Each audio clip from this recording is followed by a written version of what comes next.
Hello and welcome to episode 57 of Tall Guy Talks Travel with Rick Doherty. Of course, I am your host, Rick Doherty, and I have a jam-packed show for you today. This episode is debuting on Thursday, March 3rd, which is just one day after the start of Epcot's International Flower and Garden Festival for 2022. Of course, I went to Epcot yesterday to experience a ton of the offerings for this year. Flower and Garden lasts until July, so I'll be giving you more details in future episodes, but I wanted to give you some quick first impressions. Before that, I'm going to welcome one of my absolute favorite Instagrammers, the Sarah Enigma. She's not to be confused with Sarah from Seattle, who's on the show quite regularly. The Sarah Enigma is a Disney and Harry Potter fan who's dealing with chronic illness.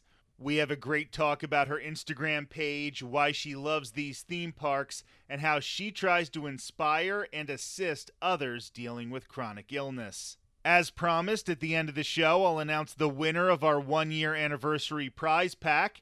This package includes a Haunted Mansion popcorn bucket, a face mask from 2020's canceled version of Universal's Halloween Horror Nights, a Figment plate, a Figment fork, Sorcerers of the Magic Kingdom cards, random prizes from past Epcot festivals, a Disney Plus Day baseball cap, Disney Plus Day buttons, a Walt Disney World annual pass holder magnet, annual pass holder buttons from Universal Orlando Resort, and a Chewbacca pin for Disney pin trading. Plus much, much more. These are all items that I acquired as a regular guest, and this giveaway is not associated with Disney or Universal. I picked the winner last night using a random number generator to make it completely fair. Entries were earned by answering questions in the YouTube comments section from previous episodes. Right now, I would like to welcome one of the most inspirational people on the internet, the Sarah Enigma. Thank you for joining us, Sarah. Thanks for having me. It's great to be here. So I learned about you from your Instagram page, the Sarah Enigma, and you have some really just, I would say, positive influence that you like to put out on the internet. Why don't you go into a little description about what you do on your Instagram page and some of that positivity that you like to put into the world? Well, I have been diagnosed with multiple chronic illnesses, and that was a big change for me. And I just decided that someone should know what it's like to have a chronic illness. So I've been posting about that and what it is to have a chronic illness and all the experiences that go along with that, but also like how to travel with chronic illness and showing that you can still live your life. Also, I do recipes that I follow my diet for, and lots of book reviews, and of course, tons and tons of Disney content. So as somebody who is very physically active, I run marathons, I do a lot of hiking, and even for me, a day at Walt Disney World or at Universal Orlando Resort can just be so taxing. And one of the things that I love about your content is you go over how to do these theme parks that are so stressful for somebody who maybe can't handle as much as some other people. Yeah, it's very interesting. In my family, I have lots of chronic illness, but my mom is also physically disabled. Like she can walk, but as you said, the parks are massive. So we always get her a wheelchair so that we can do the parks together. But it's just it's cliche, but Disney's so magical, right? And there's just so much about it that the three of us can enjoy, and it takes away a lot of the stress of vacations because I can eat things and I can do things, and my mom can do a lot of things, and there's just something so perfect about it. You can forget that life is hard and that you can just enjoy while we're there, and it's just so great. And yes, a lot of planning goes into it. We have pages and pages of things, and we have safe food places, and we make sure we like have rests, and obviously we can't do everything in one day. But there's just something, it's so freeing to be able to go to a park that allows people with disabilities to flourish. As a vegetarian, I really like how Walt Disney World and even Universal can specialize in making sure there are a lot of options for me. As somebody who has a dietary limitation, even though mine is chosen, but does that help? I know I have a friend who has a gluten allergy, and he is like, I will always go to Walt Disney World, even if I don't care about the rides, because of how much they make sure that they can follow my diet. And the chefs will come out and talk to people if they have any particular issues. Do you find that to be the case when you're there? I have heard of that, and like I had a good time being able to like look beforehand to see if there's anything I could eat because the menus are very accessible online, and they also have allergy friendly menus. For myself, the past couple times we've been there, I've been on a very strict diet and have a lot of allergies, so I actually have only been able to eat sorbet. um, so for me, it's been a little bit more difficult for that. But gosh, is that sorbet good? Like I love it so much, and to actually be able to have a treat, that's amazing. But in that way, our vacations are very different too because I have to pack my food and bring it in. I hope that one day, maybe the next time we go, I'll be able to interact more with the food. But in that way, we actually save a lot of time, our family, because we have our little packed lunch and we eat it in rides, on lines for rides. So yeah, but they are very accommodating. I really love that. Like I do bring in a little, like a foldable cooler in my backpack, and I've never once been stopped in Universal or Disney for bringing in that cooler. And like I have my letter from my doctor be like, I have allergies, but I've never had to bring it out, and it's been very nice. One of the women who's on the show a lot is Marissa from Chicago, and she actually has an issue where she needs to get a DAS pass, an accessibility pass. And looking at her, nobody would suspect that she needs the DAS pass. And I know there's a lot of negativity that goes around the internet, and people will watch people using the DAS passes and maybe judge them. And if somebody were to look at you, they wouldn't necessarily assume that you needed something like that either. So I think this is a prime example to remind people that you have no idea what somebody else is going through when they're at these theme parks. And just because somebody looks young and healthy doesn't mean that they shouldn't have a DAS pass. And I think you're a prime example of that. And I love that Disney and Universal make sure that everybody can enjoy these parks. I think Universal maybe could be a little better with bigger people. But besides that, these theme parks try to be accommodating to everybody. Now, I want to move on to something else that you do that I think would interest a lot of people who listen to the show.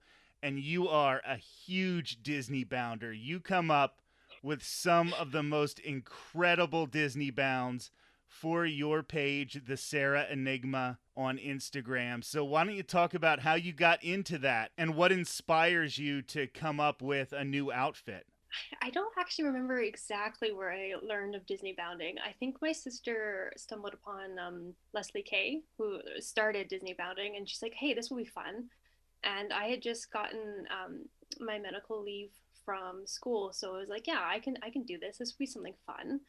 Yeah, not only was it fun to think of new outfits all the time, but it's a really good bonding time for my sister and I because I'm really bad at taking selfies, so she has to take the pictures for me. But it's very fun, and we sometimes do challenges. And for a while, we watch a Disney movie every week, and so I would time the Disney bounds to the movie of that week. And I don't know, there's just something satisfying about being able to do it for me. It shows that there's still things I can do. And some days I'm too tired. I can only do one a day, and then I have to rest for the rest of the day. But there's just putting it out there and people commenting on it and saying, "Oh, this is cool," or just even liking it. And I know it's kind of shallow, but it's like validation of being like, "Hey, cool, I'm still here. Like this is great." And it's very fun. I also pillaged my mother and my sister's closets, so I have three wardrobes to pull out of. So sometimes there's a very odd character, and I'm like, I don't have anything like this. My sister's like, here, take this one, and I'm like, perfect.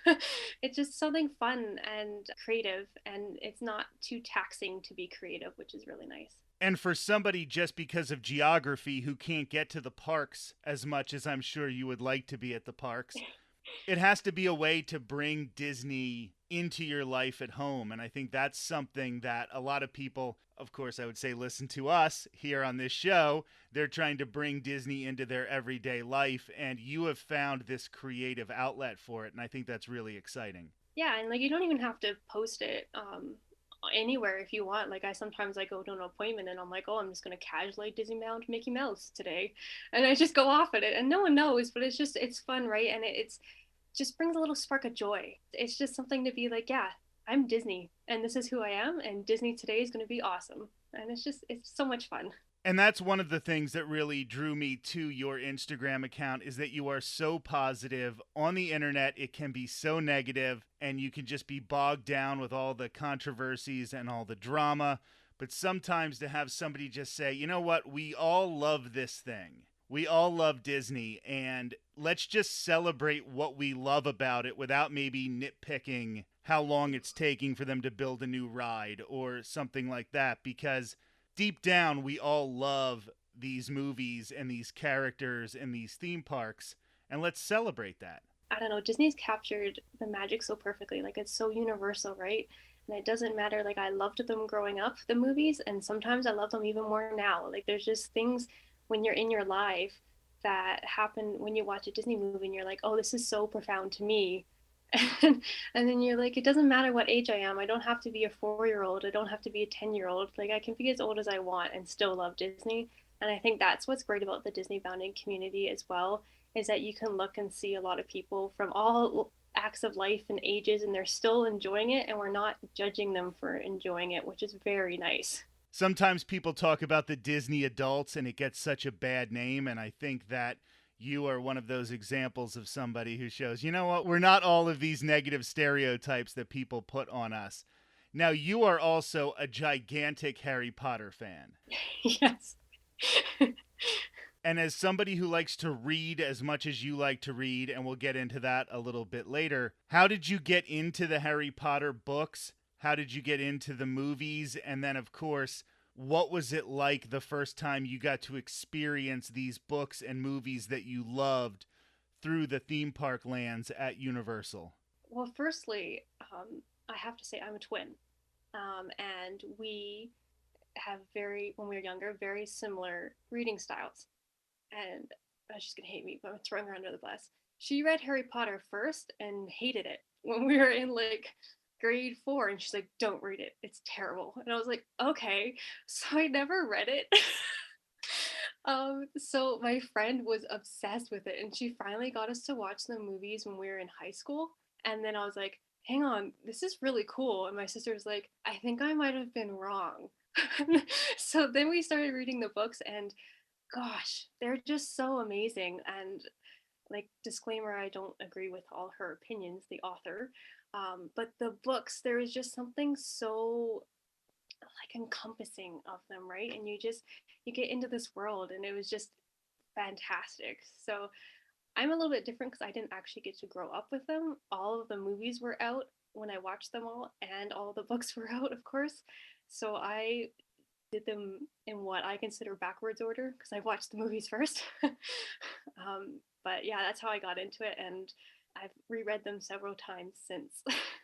And what was it like to finally see those situations brought to life at Universal? I know I've seen pictures of you in front of Hogwarts Castle, and that must have been such an incredible experience because, as somebody who's not a Harry Potter fan, I love those theme park lands, but they don't connect with me like they do to people who are so invested in the books and the movies. Yeah, so the first time I went was 2010. We were kind of into it at that point, and I don't know, I was having a day. So we walked up and we saw Grimald Place, and Creature was there, and I burst into tears, and I was like, "This is awesome! Thank you so much, Mom and Dad, for bringing me. This has been the best thing." And they're all kind of looking at me funny, and they're like, "Do you want to go see the rest?" And I was like, "There's more." And so then we walked through the gate, and I was like flabbergasted because I didn't realize that there was like a whole Diagon Alley part and everything, and it just so that I know it's kind of funny, but it's a really good memory because it was just like the shock that there was something behind the wall and there was more there was just absolutely thrilling. And when my sister and I went the last time we went, the second time, there was just even it was just even more fun because we were older and we could like do it on our own, and we didn't care what people thought, and we were just having a blast. And yeah, standing in front of the castle, like the castle's really cool, right? Like it really looks like you're going to Hogwarts. And it really felt like it was burning hot that day. But the snow in Hogsmeade, I kept thinking I was there at Christmas. And then I'd be like, oh wait, I'm sweating. I don't sweat when it's snowy outside, but it felt so real. Yeah, it was like stepping into a different time, and like I really could believe that we were wizards. And it's just, yeah, there's something so cool about seeing the page and screen come to life, like in real life, because it looks exactly like the movies, and it's incredible. So we have a regular on the show, Marissa from Chicago. She's also a very big Harry Potter fan, and she reads a ton. You are probably the only person in the world I know who reads more than Marissa reads.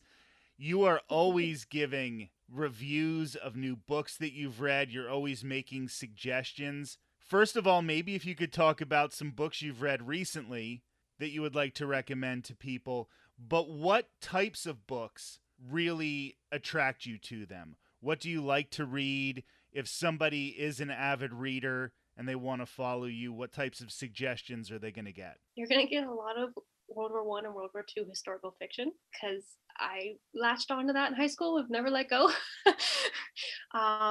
You're going to get some fantasy, and there is quite a bit of YA fantasy as well, because I like the mix of the protagonists, but also different worlds. They just do it so well. Yeah, there's a couple true fantasy books, and those ones I space out because they're usually very long. And yeah, and then I have a book club, so those are the ones that usually get thrown in, that you look at it and be like, she's reading that, and I was like, yes, I am, because I'm trying to broaden my perspectives. But lately, it's actually the first book I read this year is The Rose Code by Kate Quinn, and it's hefty, but man, was it fantastic. And I try not to read too late into the evening because I need my sleep, but I lost sleep on that book because it was just so good. And it's about the woman at Bletchley Circle during World War II. It's just absolutely fascinating, and you just want to know how it ends. So I think I ate through that in like 3 days, which is incredible considering how long it is. I just started rereading The Hobbit and Lord of the Rings. Those, what else can you say? They're awesome. The book club book we just read, I actually loved. It was the Mexican Gothic. I don't remember the author's name. Sylvia Moreno Garcia. I don't tend to read more scary horror books because I have a very overreactive imagination, but this one was so fantastic. And if you like plant horror, it's just so good. So I would definitely recommend that one. And I think it was popular last year, but it's still definitely worth a read. So I don't want to get too deep, but having you on and hearing your personality, and you love a lot of the things that all of us love. You love Disney, Universal, Harry Potter, reading. What would you like people to know about people living with chronic illness that they might not know? What do you want to get across both with your blog and your Instagram page? I know you like to put positivity out there, but you're probably also trying to let people know the type of life you can lead even while you're going through this. Yeah, there's a fine line, and I sometimes struggle with it because I want to be honest with people, and I want to show that you can be positive, but there's some days that aren't positive. And I know everyone has that. So lately I've been trying to show a little bit more through my blog that not everything is positive. And I think for me, going through chronic illness, the hardest part is that I will never get better. I might be better than I am today, but I will never be cured. And I think a lot of people don't understand that once you have a chronic illness, it is for life. But I also find it hard is people, I'll like go for a walk one day and I'll meet a neighbor and they're like, oh, you're going for a walk, you must be feeling better. And you're like, I'm not, but I decided to go for a walk today. And some days I can go for 40 minutes and some days I can't even get off the couch. So there really is a fluctuation in chronic illness that some days are good and some days are very bad. And I think that people don't always realize that, especially with social media, right? Like when I have the energy, I post cool pictures or I post content. And some days I just can't. And I like use my scheduler very often because some days I just don't have the energy. But like An example is yesterday, I slept for 18 hours yesterday. And today I was able to be awake for more than I was asleep. So it really depends on the day. And I think that's what's hard for people to grasp if you don't live with someone, is sometimes even from hour to hour, it can change dramatically. And that's hard. But you keep going, and I think for me, the reason I keep going is my family, and having a good support system makes a ginormous difference to people with chronic illness. Is not always being positive about your chronic illness a way of actually being positive, of showing people this is what all of us are going through? If somebody follows you who has chronic illness themselves and they see you're posting Disney bounds and you have these little photo shoots and you're posting pictures inside the theme parks when you can be there, and they're thinking, I'm not living that life, but if they read your blog, they can see it's okay. It's okay if I sleep 18 hours today. It's okay if the best I can do is walk around the block. Is it almost positivity through not negativity, but realism? Yeah, I think so.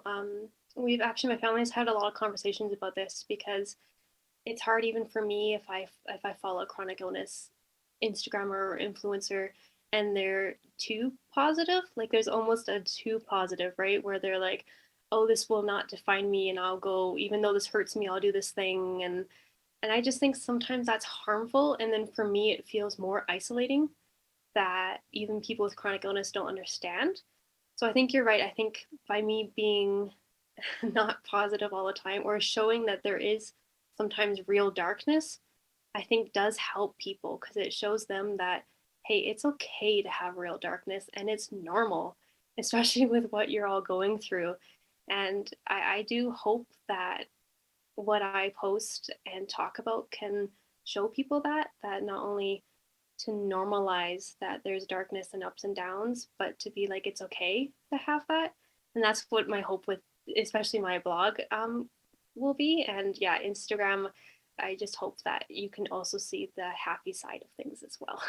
So before I just ask you some completely Disney-specific questions, why don't you tell people where they can find your blog? Because I think it is definitely something I want a whole bunch of people to read, whether you have chronic illness, whether somebody you know or love has chronic illness, or if you're just trying to understand other people. That's what we're all kind of trying to do in this world. So how can they read your blog, check out your Instagram page? My blog is thesarahenigma.wordpress.com, and my Instagram handle is thesarahenigma. I try to keep it consistent. Okay, so now let's just get into some of the fun. What is your favorite Disney movie of all time? Well, that one's easy. It's Mary Poppins. That is easy because it is the only correct answer, so I agree with you on that one. Great. How about your favorite Disney animated movie of all time? The Little Mermaid. That's a hard choice. It sometimes fluctuates because there's just so many. Then at the parks, what's your favorite ride at Magic Kingdom? That's almost like picking children, but I would have to say Under the Sea, The Journey with the Little Mermaid. That one, I think it's probably because it's my favorite animated movie, but it's just so great. That ride was such a great way of Disney doing something new that feels classic Disney. It feels like one of those old dark rides that we would have gotten in the 80s, but they did it brand new. It usually doesn't have that long of a line, and it has a fantastic queue. Oh, totally. I've always liked like Winnie the Pooh and Peter Pan. So when The Little Mermaid came out, it was just like, oh, this is great. It's like 10 times longer and it's the same style, which is just so awesome. And it's important to have rides like that because everything doesn't have to be an e-ticket roller coaster. So what about your favorite ride at Epcot? That would be Frozen Ever After for me. Okay, Disney's Hollywood Studios. Toy Story Mania would be my favorite. Yeah, that's always a fun one. Are you good at it or do you just like it? To be not modest, I'm the best in my family. But it's just very fun. Yeah. And over to Disney's Animal Kingdom, what's your favorite ride over there? Expedition Everest would be my favorite. Yeah. Oh, you went with the thrill ride last. That's interesting. I thought that maybe you didn't do a lot of thrill rides, but then you go with Expedition Everest to wrap it up. Yeah. The Sarah Enigma, it has been so fun talking to you. Thank you so much for coming on the show. Thank you so much for having me. This was fantastic. This is Tall Guy Talks Travel with Rick Doherty. Before I move on to the first day of Epcot's International Flower and Garden Festival, I just wanted to remind everyone that I'll be walking all 620 miles of the Ireland Way to raise money and awareness for the nonprofit organization Break the Silence Against Domestic Violence. I'm going to have a full episode on my pilgrimage very soon, but there's a link in the description if you would like to donate. The money goes directly to the organization, and I never see it. I just booked my flights earlier this week, so I'm getting really, really excited. Any small amount you could donate would be amazing. With the number of listeners we have over multiple platforms, we could raise a significant amount of money with just $10 and $20 donations. The link to donate is in the description. Now let's get started with my impressions of the first day of Epcot's International Flower and Garden Festival. First of all, I want to say that I believe this is my least favorite of the Epcot festivals. Now that is not to say that I don't like it, because I do like it, and you will see how much I enjoy some of these food items. I enjoy the topiaries. I like the festival. I just think that the other three festivals are so great. All four Epcot festivals do have scavenger hunts, but Flower and Garden Festival actually has two of them, at least for a limited time. There's Spike's Pollination Exploration. Gardeners of all ages can follow Spike on his pollination trail, where he will be, there's a nice pun there, busy collecting nectar and pollinating gardens at Epcot. So this is the one that lasts throughout the course of the festival. You find Spike the Bee throughout World Showcase and some other areas throughout Epcot. But for a limited time, there's also the Eggstravaganza scavenger hunt. Join a colorful Easter egg hunt inspired by Disney characters. For more details on that one, see a cast member at Epcot. On the first day of Flower and Garden Festival, I didn't have a chance to do either one of these. I have done both of them in the past, however. They're really fun. I do have to say, for Spike's Pollination Exploration, they have not yet, at least as of the first day of the festival, gotten in the prizes for it. So they were giving away prizes from previous festivals. Just keep that in mind. There are a lot of special events throughout this festival, but one I really want to make sure I mention is Bambi's Butterfly House. This is near the Imagination Pavilion. Observe many species of butterflies up close in a kaleidoscope of color. This closes at dusk, so keep that in mind when you're planning your day. I know a lot of kids really love walking through this butterfly house. Now, one of the things separating the Flower and Garden Festival from Food and Wine, from Festival of the Arts, and from Festival of the Holidays would definitely have to be the topiaries. Disney's horticulture team puts together these incredible topiaries of some of your favorite Disney characters. These are just some that I think deserve special recognition. If you enter Epcot by Spaceship Earth, you're going to see Goofy and Walt Disney World's 50th anniversary celebration cake. Goofy is holding up the cake. This is something that is special for this year and the 50th anniversary celebration. The festival passport says this is between the Imagination Pavilion and the Land Pavilion, but I would actually describe it as being on the walkway from World Showcase over to the Imagination Pavilion, and you can see Simba and friends as well as Pumbaa and Timon. This might be my favorite topiary throughout the entire festival. It actually has Simba being raised up by Rafiki. I know a lot of people are just in awe of this one when they see it. Some other ones throughout World Showcase. In the France Pavilion, you can see Belle and Beast. New this year, or at least they weren't there last year, Lumiere and Cogsworth. Now, I didn't think Lumiere and Cogsworth looked all that great, but Belle and Beast look like the two characters from the cartoon are standing in front of you and they just happen to be green in color. It is astounding how good of a job they did with the Belle and Beast topiaries. A really cool one that's not really Disney related is the dragon in the Japan pavilion. Now, it's not deep in the Japan pavilion. It's over by the gate right along the water. You're going to want to see this dragon. It's really, really cool looking. In the Germany pavilion, everyone's favorite, Snow White and the Seven Dwarfs. That's also where they moved Kermit the Frog and Miss Piggy this year. China has the pandas, and Anna and Elsa are in Norway. Another one that I really like, over by Mission Space, you can see Buzz Lightyear. That's kind of fun. And now on to everyone's favorite part of the Epcot festivals, and that is the food. I'm not only going to talk about items that I had on the first day of Flower and Garden Festival 2022, I'm also going to talk about things I've had in past years, and some of the things I'm hoping to try between now and July when the festival wraps up for the year. I didn't get the chance to check out Flavorful Kitchen yet this year. This is between the Imagination Pavilion and Refreshment Port.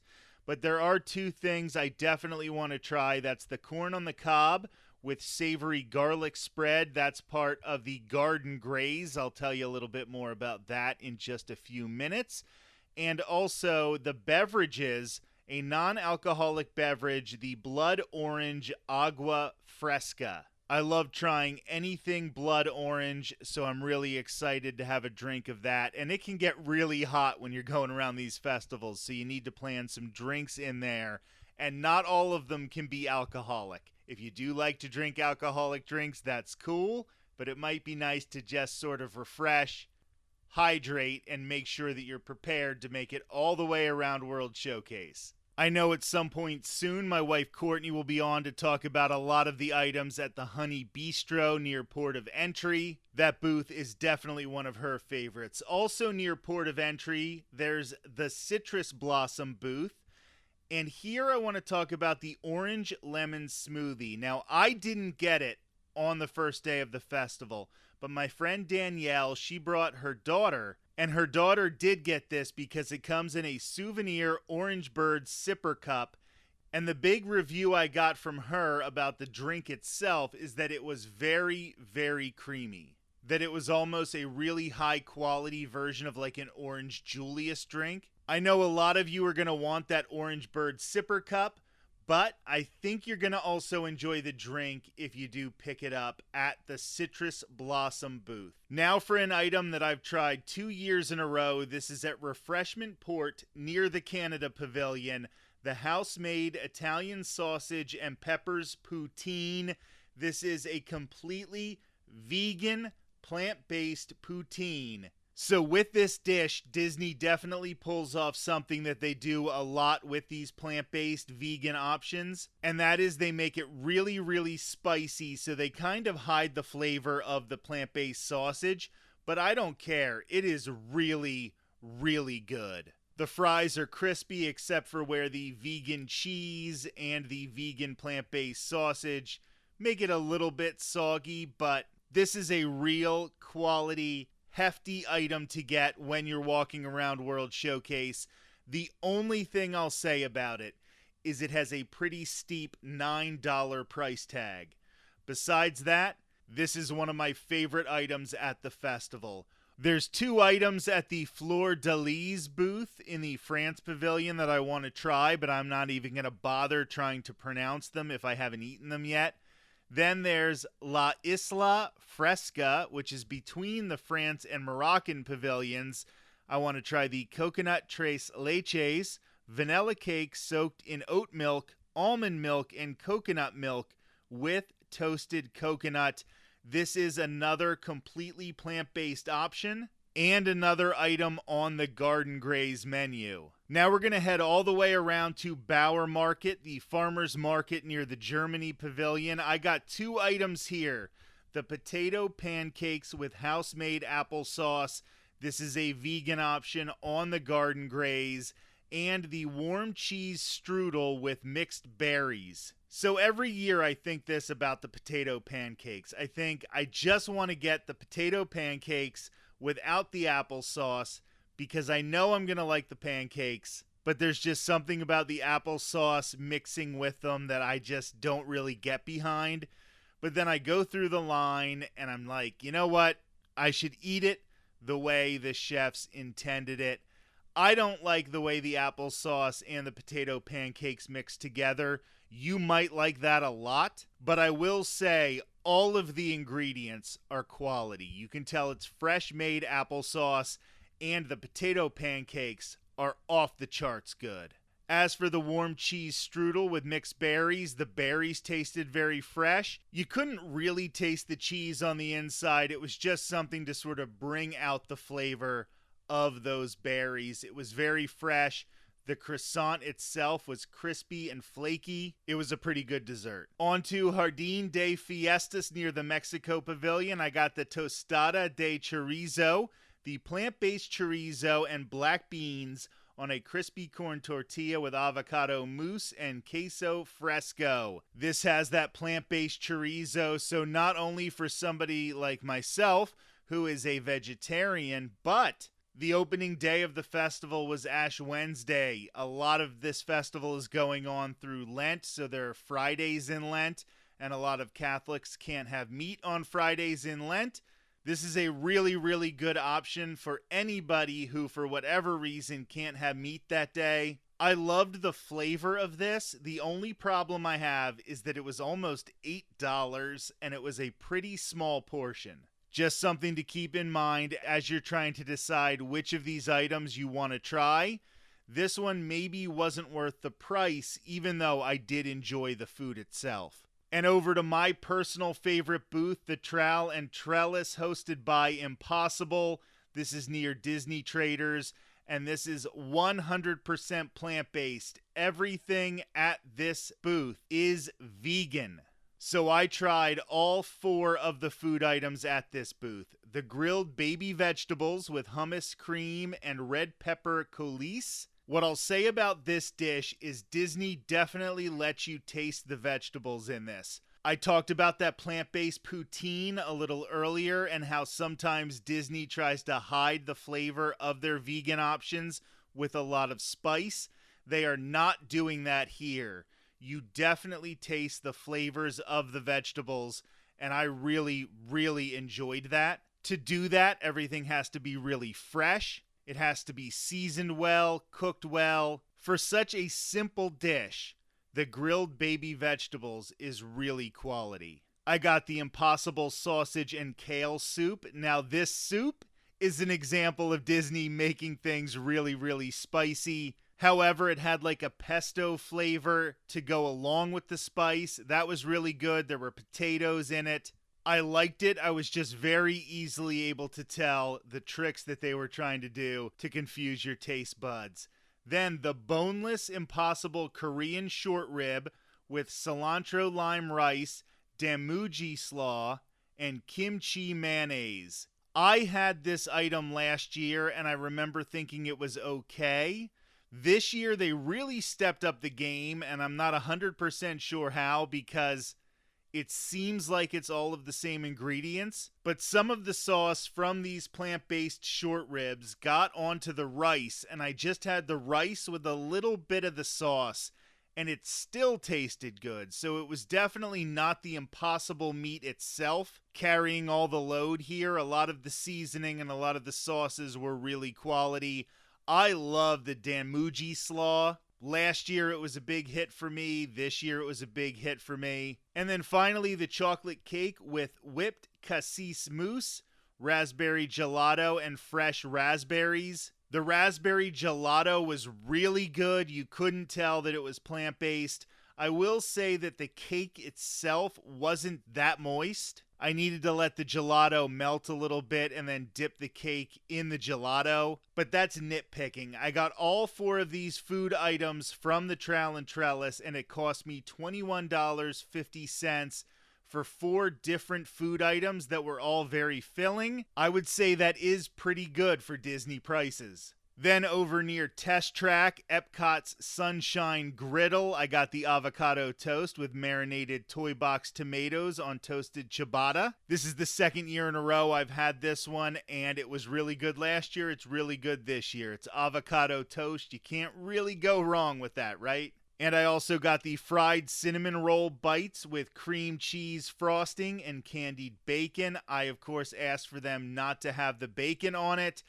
And these were surprisingly good. They were very soft. They felt like they just came out of the oven. There is some cream cheese on the inside. That was a little bit of a surprise to me, but definitely a welcome surprise. And then finally, for this episode anyway, the Epcot Farmer's Feast. This is also near Test Track. And my friend Danielle got the char-grilled bison ribeye with creamy leek fondue, roasted carnival cauliflower, Romanesco, and port wine goat cheese butter. Before I became a vegetarian, I loved having bison meat because it was leaner, it was much more flavorful than a lot of other meat options, and this looked absolutely gorgeous when she got this. The presentation, very, very Instagrammable. Of course, we don't really care how it looks, we care how it tastes, and the second she bit into that bison meat,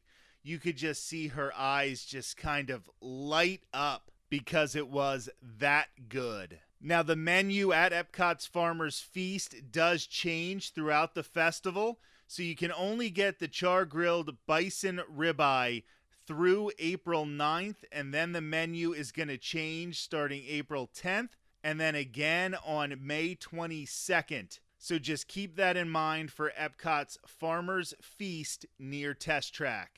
A couple times throughout this episode, I mentioned the Garden Graze. This is a menu of items, 5 items on the list, and if you try all 5 of them, you get a free item. Just make sure they stamp your festival passport every time you order one of these. Epcot's International Flower and Garden Festival 2022 lasts until the 4th of July. It's now time for me to announce the winner of our 1-year anniversary prize pack. She admitted to looking at other people's comments when making her one correct guess, but that is perfectly within the rules of the contest. Congratulations to Katana Madison, who knew, or at least listened to people who knew, that Dale is my favorite over Chip. I'll work with her to connect and get her prize that she so richly deserves. Thank you to everyone who entered. We'll have more contests in the future. This has been episode 57 of Tall Guy Talks Travel with Rick Doherty.